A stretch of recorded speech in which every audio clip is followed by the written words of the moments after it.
Bonjour à tous. Pour ceux qui ne me connaissent pas, je suis Jean-Michel Bosch, le président de l'Association régionale des auditeurs de l'Institut des hautes études de défense nationale. Et je vous souhaite la bienvenue à ce colloque qui est l'opération phare du Trinôme académique de Montpellier. La crise de Covid et le développement des moyens de communication fait que nous avons pu mener plusieurs colloques en lien avec les trinômes ultramarins. Il y a 2 ans, nous étions avec le trinôme de Nouvelle-Calédonie.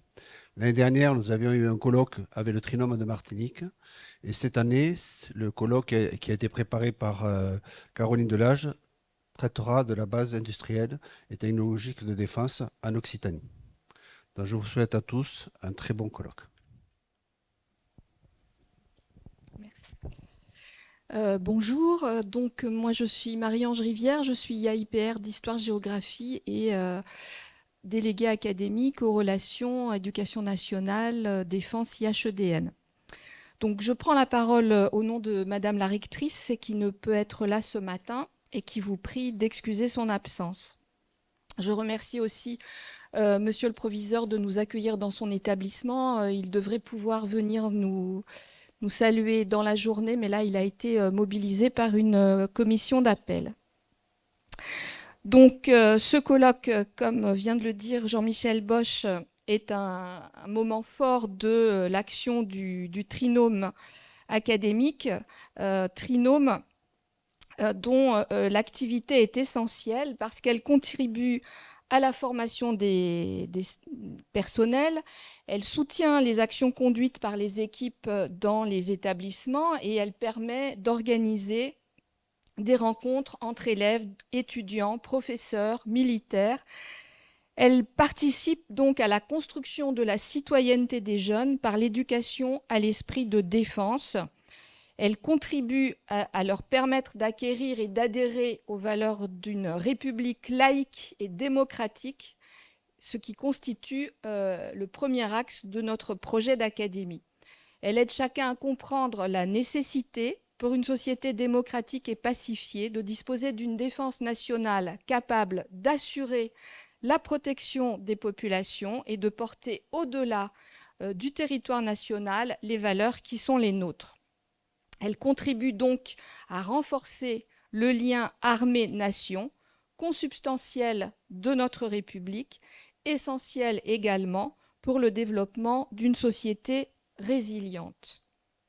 Alors, la thématique de cette année, donc, les industries et technologies de défense, des enjeux géopolitiques multiscalaires de l'Océanie à l'espace. Donc, tous les ans, le trinôme académique choisit pour son colloque une thématique qui est à la fois, qui nécessite à la fois une réflexion collective et citoyenne et qui fait écho à l'actualité. Donc cette année, le choix est encore particulièrement permanent. Les espaces et les formes de conflictualité et de conflit se sont considérablement étendus et diversifiés. Les menaces se sont aussi rapprochées. Ces changements exigent une perception collective des vulnérabilités, des risques et des menaces, une vision partagée des objectifs et des priorités.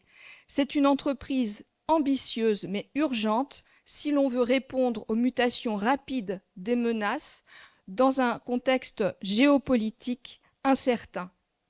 Donc nous verrons ce matin d'abord les enjeux à l'échelle nationale et cet après-midi, nous aborderons plus spécifiquement la région qui est qui a une tradition ancienne dans les technologies et les industries de défense. Je remercie donc tous les acteurs impliqués dans le partenariat. C'est grâce à eux que nous pouvons réaliser ce colloque et nous engager année après année dans de nouvelles coopérations et de nouveaux partages.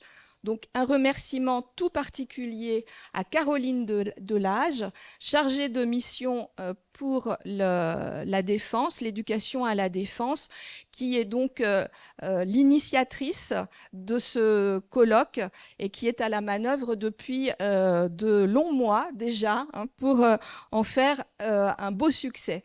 Donc merci à tous et bonne journée.